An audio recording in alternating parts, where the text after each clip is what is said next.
రాష్ట్ర ప్రభుత్వ ప్రతినిధిగా, రాష్ట్ర మంత్రిగా దక్షిణ కాశీ వేములవాడకు ప్రభుత్వం పక్షాన పట్టు వస్త్రాలు తీసుకొచ్చి గౌరవ శాసనసభ్యుడు వేములవాడ గారితో సహా ఈరోజు పట్టు వస్త్రాలను సమర్పించి ఆ రాజరాజేశ్వరుడిని తెలంగాణ ప్రజలందరిపై ఆశీర్వచనం ఉంచమని ఈ సందర్భంగా వేడుకుంటూ, మహాశివరాత్రి సందర్భంగా దక్షిణ కాశీ వేములవాడ రాజరాజేశ్వరుని ఆశీర్వచనం యావత్ తెలంగాణ ప్రజలపై ఉండాలని శుభాకాంక్షలు అందరికీ తెలియజేస్తూ, ఈరోజు వేములవాడ ఒక ప్రాముఖ్యత కలిగినటువంటి దేవాలయం.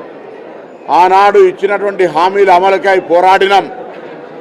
అధికారముడికి రాగానే ఆ హామీలన్నీ అమలు చేస్తూ ఉన్నాం. మేము దైవభక్తులం. రాజకీయం వేరు, దైవభక్తి వేరు. అందుకే ఈరోజు దేవాలయ అభివృద్ధికి అన్ని రకాల ప్రణాళికలు గౌరవ ముఖ్యమంత్రి రేవంత్ రెడ్డి గారు సహచర మంత్రులందరి సహకారంతో, శాసనసభ్యుడి చొరవతోటి దేవాలయ నిర్మాణం పునర్నిర్మాణం వేగంగా కొనసాగుతూ ఉంది.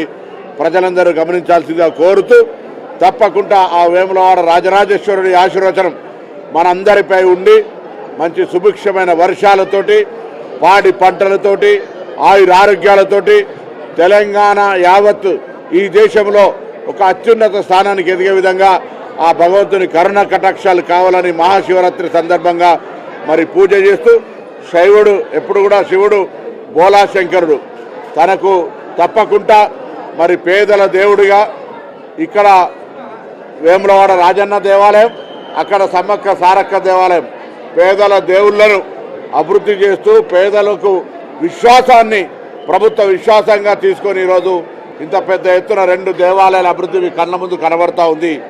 ఇది ప్రభుత్వ విధానము.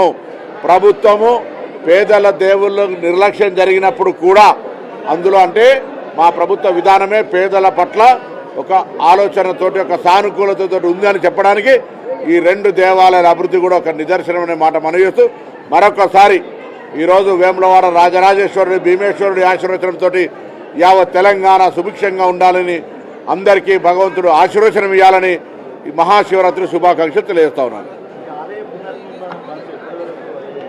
జరుగుతుంది. మనం